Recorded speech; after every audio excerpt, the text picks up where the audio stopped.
ରେବତୀ।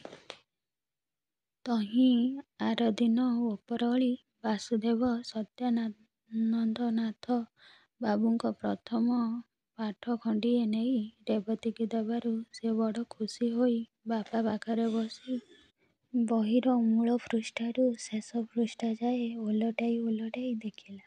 ସେଥିରେ ହାତୀ, ଘୋଡ଼ା, ଗୋରୁ ଇତ୍ୟାଦି ଛବି ଦେଖି ଭାରି ଖୁସି ହୋଇଗଲା। ରାଜାମାନେ ହାତୀ ଘୋଡ଼ା ବାନ୍ଧି ଖୁସି ହୁଅନ୍ତି, କେହି ହାତୀ ଘୋଡ଼ା ଚଢ଼ି ଖୁସି ହୁଏ। ଆମ ରେବୀ ଛବି ଦେଖି ଖୁସି ହଉଛି। ରେବୀ ଧାଇଁ ଯାଇ ମା'କୁ ବହିଟି ଖୋଲି ଛବି ସବୁ ଦେଖାଇଲା। ତାହା ବାଦେ ଜେଜୀକୁ ଦେଖାଇଲା। ଜେଜୀ କିଞ୍ଚିତ ବିରକ୍ତ ହୋଇ କହିଲା, ଯା। ରେବୀ ତାକୁ ଦୁ ଗାଳି ଦେଇ ଫେରି ଆସିଗଲା। ଆଜି ଦିନଟି ଭଲ ଶ୍ରୀପଞ୍ଚମୀ। ରେବୀ ସକାଳୁ ବୁଢ଼ୀ ପରି ଗାଧୋଇ ନୂଆ ଲୁଗା ଖଣ୍ଡାଏ ପିନ୍ଧି ଘରୁ ବାହାରି ହୋଇଛି। ବାସୁଭାଇ ଆସିଲେ ବହି ପଢ଼ାଇ ଦେବେ। ବୁଢ଼ୀ ଭୟରେ ବିଦ୍ୟାର ଆରମ୍ଭ ଆୟୋଜନ କିଛି ହୋଇନାହିଁ। ବେଳ 6ଟା ଘଡ଼ି ସମୟରେ ବାସୁ ଯାଇ ପଢ଼ାଇ ଦେଲା। ସ୍ୱରେ ଅ, ଆ, ହ୍ରସ୍ୱଇ, ଦୀର୍ଘଇ, ହର୍ଷଉ, ଦୀର୍ଘଉ ଇତ୍ୟାଦି। ପ୍ରତିଦିନ ପଢ଼ା ଚାଲିଲା। ପ୍ରତିଦିନ ସଞ୍ଜବେଳେ ବାସୁ ଯାଇ ପଢ଼ାଇ ଦିଏ। 2 ବରଷ ମଧ୍ୟରେ ରେବତୀ ଢେର ପଢ଼ିଗଲାଣି। ମଧୁରାୟଙ୍କ ଛନ୍ଦମାଳ ପଢ଼ିଯିବାବେଳେ ତୁଣ୍ଡରେ ବାଟୁଳି ବାଜୁନାହିଁ। ଦିନେ ରାତିରେ ଶ୍ୟାମବନ୍ଧୁ ବସି ଭାତ ଖାଉଥିଲା ବେଳେ ମା ପୁଅ ଦୁଇଜଣ କଥାବାର୍ତ୍ତା ହେଲେ। ପୂର୍ବେ ବୋଧେ କିଛି କଥା ହୋଇଥିଲେ। ଆଜି ସେଇ କଥାରୁ ଉପରହଂସାର ଶ୍ୟାମବନ୍ଧୁ, କି ମା, ଭଲ ହେବ ନାହିଁ କି? ବୁଢ଼ୀ, ହଁ ଭଲ ହେବ। ଜାତି କଥାଟା ବୁଝିଛୁ ନା? ଶ୍ୟାମବନ୍ଧୁ, ମୁଁ ଆଜିଯାଏ ଆଉ କ'ଣ ବୁଝୁଥିଲି? ଭଲ କରଣ, ଗରିବ ପୁଅ ହେଲେ କ'ଣ ହେବ? ଜାତି ଭଲ। ବୁଢ଼ୀ, ଧନ ଦେଉଲତ ନାହିଁ ବିଚାର, ଜାତି କଥାଟା ଆଗ ପଚାର। ଘରେ ରହିବ ତ? ଶ୍ୟାମବନ୍ଧୁ, ଘରେ ନ ରହି ଆଉ କୁଆଡ଼େ ଯିବ? 1000 ହେଲେ ବି ମାମୁଁ ମାଇନା, ଆଉ କ'ଣ? ରେବତୀ ପାଖରେ ବସି ଭାତ ଖାଉଥିଲା। ଏହି କଥାର ମର୍ମ ସେ କ'ଣ ବୁଝିଲା ସେ ଜାଣେ। ମାତ୍ର ସେହିଦିନଠାରୁ ତାହାର ରଙ୍ଗ ଭଙ୍ଗ ଅନ୍ୟ ରକମ ଦିଶୁଅଛି। ତାକୁ ବାପା ଆଗରେ ବାସୁଭାଇ ପଢ଼ାଇ ଦେଲେ କିପରି ଗୋଟିଏ ଲାଜ ମାଡ଼େ।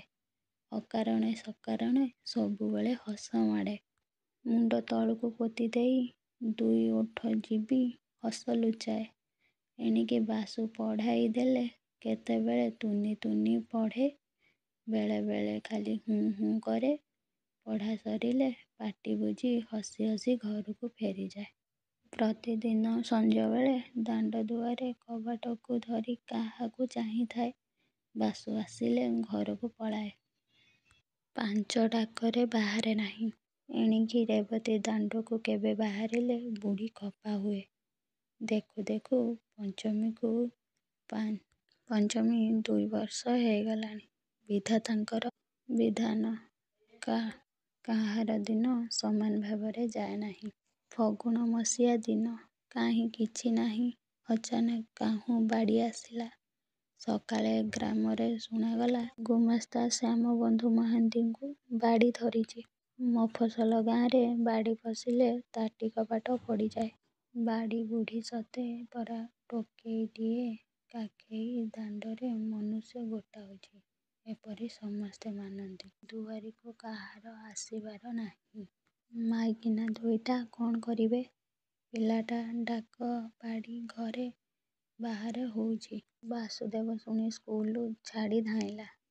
ଡର ନାହିଁ କି ଭୟ ନାହିଁ। ଆପଣା ଶରୀର ପ୍ରତି ଭାବନା ନାହିଁ। ଶ୍ୟାମବନ୍ଧୁ ପାଖରେ ବସି ଗୋଡ଼ରେ ହାତରେ ବୁଲଉଥାଏ। ପାଣି ଟୋପେ ଟୋପେ ମୁହଁରେ ଦେଉଥାଏ। ବେଳ 3 ପ୍ରହର ସମୟରେ ଶ୍ୟାମବନ୍ଧୁ ବାବୁ ମୁହଁକୁ ଚାହିଁ ନଖେଇ କହିଲେ।